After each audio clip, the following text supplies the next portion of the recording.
South ఇండియాలోనే అతి తక్కువ ధరలకి రత్నాలనందించే ఏకైక సంస్థ 6JVR.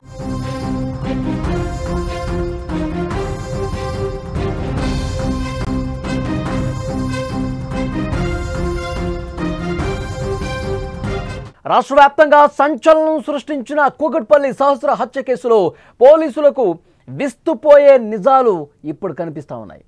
మనందరికీ తెలిసిందే, కేవలం ఒక బ్యాట్ దొంగతనం కోసం వెళ్ళి 10 ఏళ్ల చిన్నారిని అత్యంత దారుణంగా పొడిచి చంపేశాడు ఆ బాలుడు. హత్య చేసిన గంటలోనే తాను పెంచుకున్న కుందేలు కోసం భారీగా డబ్బులు ఖర్చు పెట్టినట్టుగా తెలుస్తోంది. విచారణలో ఒప్పుకున్నాడు ఆ బాలుడు. ఒక బ్యాట్ దొంగతనం చేయబోయి పట్టుబట్టంతో తాను చిన్నప్పటి నుంచి తెలిసిన బాలికను కత్తితో అత్యంత దారుణంగా క్రూరంగా పొడిచి చంపేశాడు.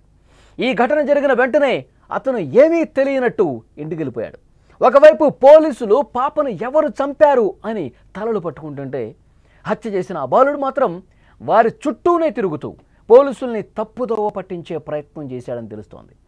మొత్తానికి బాలుడే హత్య చేశాడని తెలిసిన తర్వాత పోలీసులతో పాటు అక్కడున్న స్థానికులు కూడా ఆశ్చర్యపోయిన పరిస్థితి ఉంది.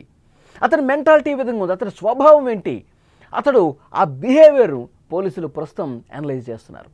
బాలుడి పోలీసుల విచారణలో కొన్ని ఆశ్చర్యకరమైన విషయాలు బయటకు వస్తూ ఉన్నాయి. సహస్రను హత్య చేసిన తర్వాత గోడ దూకి తన ఇంట్లోకి వెళ్ళి రక్తపు మరకలు ఉన్నటువంటి ఆ బట్టలను మార్చుకుని బయటకు వచ్చాడు. ఇక్కడ అందరూ ఆశ్చర్యపోయే విషయం ఏంటంటే, చిన్నారి సహస్రను హత్య చేసిన గంటలోపే ఆ బాలుడు తాను ఏదైతే పెంచుకున్నాడో పెంపుడు కుందేలు అది అనారోగ్యంతో ఉందని తెలిసి దాన్ని హడావుడిగా హాస్పిటల్కి తీసుకెళ్ళాడు. అదే రోజున ఆ కుందేలు చనిపోయింది కూడా. కరుడు గట్టిన నేరస్తుడు కూడా హత్య తర్వాత టెన్షన్ పడతారు. పోలీసులు ఎక్కడ పట్టుకుంటారు, పోలీసులు దొరికిపోతాం, మనం ఇక్కడ ఉండకూడదు, వెళ్ళిపోదాం అని పోలీసులకి దూరంగా పోలీసుల కళ్ళు గప్పి తిరుగుతూ ఉంటారు. కానీ ఆ బాలుడు మాత్రం హత్య జరిగిన రోజు నుంచి పోలీసులతోనే ఉన్నాడు. అతని వ్యవహార శైలి పోలీసుల్నే ఆశ్చర్యపరిచింది. అతన్ని కస్టడీలోకి తీసుకున్న పోలీసులు ఈ కోణంపై లోతుగా విచారిస్తూ ఉన్నారు.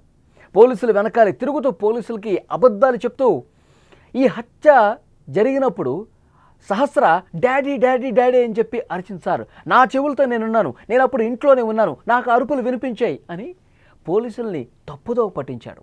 మిగతా ఎవరైనా సరే పోలీసులకు దూరంగా పారిపోతారు, కానీ వీడు పారిపోలా. పోలీసులతో తిరుగుతూ ఈ విధంగా పోలీసులతో మాట్లాడుతూ డాడీ అని అరిచిందంటే డాడీ మీద అనుమానం వ్యక్తం అయ్యే విధంగా, డాడీ మీద ఈ కేసును తోసేసే విధంగా ప్రయత్నం చేశాడని చెప్పి ఇప్పుడు పోలీసులకు అర్థమవుతోంది. అయితే ఆ పెంపుడు కుందేలుని ఏ డాక్టర్ దగ్గరికి తీసుకెళ్ళాడు, దానికి ఎంత ఖర్చు పెట్టాడు, ఆ కుందేలు అసలు ఎందుకు చనిపోయింది, తర్వాత దాన్ని ఎక్కడ పాతి పెట్టాడు, ఇలాంటి ప్రశ్నలన్నిటి కూడా సమాధానాలు రాబట్టే పనిలో ప్రస్తుతం పోలీసు అధికారులు ఉన్నారు. ఇక్కడ నిజానికి బాలుడి తల్లిదండ్రులు పేదవారు, బాలుడి తల్లి మాత్రమే సంపాదిస్తోంది. ఇక్కడ పోలీసులకు అర్థం కాని విషయం ఏంటంటే, ఇన్ని కష్టాల మధ్య ఆ బాలుడు ఒక స్మార్ట్ ఫోన్ వాడుతూ ఉన్నాడు. కుందేలుకి ఎప్పుడైనా జబ్బు చేస్తే దానికి వైద్యం చేయడానికి డబ్బులు ఖర్చు పెడతా ఉన్నాడు. తన విలాసాల కోసం బయట ఎక్కడెక్కడో తిరుగుతూ ఉంటాడు. అవన్నీ కూడా పోలీసులకి సమాచారం వచ్చింది. మరి డబ్బులు ఎక్కడవి? తండ్రేమో ఒక దుకాణం పెట్టి, ఒక కిరాణా షాప్ పెట్టి పూర్తిగా దివాళా తీసిన పరిస్థితి, నష్టం వచ్చిందని చెప్పి దాన్ని క్లోజ్ చేసేసాడు. తాగుబోతుగా తయారయ్యాడు, ఏ పని చేయడు, తల్లి మాత్రమే సంపాదిస్తుంది, ఉదయం వెళ్తే సాయంత్రం వస్తుంది. మరి వీడికి స్మార్ట్ ఫోన్ ఎక్కడి నుంచి వచ్చింది, డబ్బులు ఎక్కడి నుంచి వస్తున్నాయంటే ఈ విధంగా దొంగతనాలు చేసి డబ్బు ఏమన్నా కూడబెడతా ఉన్నాడా? అలా చేస్తే కనుక ఎన్నేళ్లలో దొంగతనం చేశాడు, ఎక్కడి నుంచి డబ్బు సంపాదించాడు, ఎక్కడెక్కడ ఏ విషయాల గురించి ఖర్చు పెట్టాడు, వీటన్నింటికి సంబంధించి పోలీసులు ప్రస్తుతం ఆరా తీస్తూ ఉన్నారు. పూర్తి సమాచారం రాబడతా ఉన్నారు. మరోవైపు అతడు స్కూల్లో స్నేహితుల మధ్య బాడీ షేమింగ్కి కూడా గురయ్యాడని తెలుస్తోంది. అతని మనసులో ఇది బాగా నాటుకుపోయిందని తెలుస్తోంది. ఎప్పుడు ఒంటరిగా కూర్చుంటాడు, యూట్యూబ్లో క్రైమ్ స్టోరీస్ చూస్తూ ఉంటాడు, వెబ్ సిరీస్లు చూస్తూ ఉంటాడు, అన్ని క్రైమ్ ఎపిసోడ్లే, సిఐడి క్రైమ్ స్టోరీసు, ఇంకా యూట్యూబ్లో దొంగతనాలు ఏ విధంగా చేయాలి, యూట్యూబ్లో క్రైమ్ ఏ విధంగా చేయాలి, చేసేటప్పుడు ఏవైనా ఆటంకాలు వస్తే అప్పుడు ఎలా రియాక్ట్ అవ్వాలి, పోలీసులకు చిక్కకుండా ఏ విధంగా తప్పించుకోవాలి, ఇవన్నీ కూడా క్రైమ్ స్టోరీస్ నుంచి నేర్చుకున్నాడు. ఆయన ఫోన్ హిస్టరీ చూస్తే, యూట్యూబ్లో అతను చూస్తున్న వీడియోల హిస్టరీ చూస్తే ఇవన్నీ బయటపడ్డట్టుగా తెలుస్తోంది. ఇలాంటి పరిస్థితుల్లో అతడికి స్మార్ట్ ఫోన్కి డబ్బులు ఏ విధంగా సమకూరాయి, తర్వాత ఏమేం చేశాడు, గత కొన్ని నెలలుగా అతని ట్రాక్ రికార్డ్ ఏ విధంగా ఉంది, అతని మానసిక పరిస్థితి ఏంటి, ఇవన్నీ కూడా పోలీసులు సమాచారం సేకరిస్తూ ఉన్నారు. కోర్టు అనుమతి తీసుకుని మరింత ఇన్ఫర్మేషన్ రాబట్టే పనిలో ప్రస్తుతం పోలీసులు ఉన్నారు.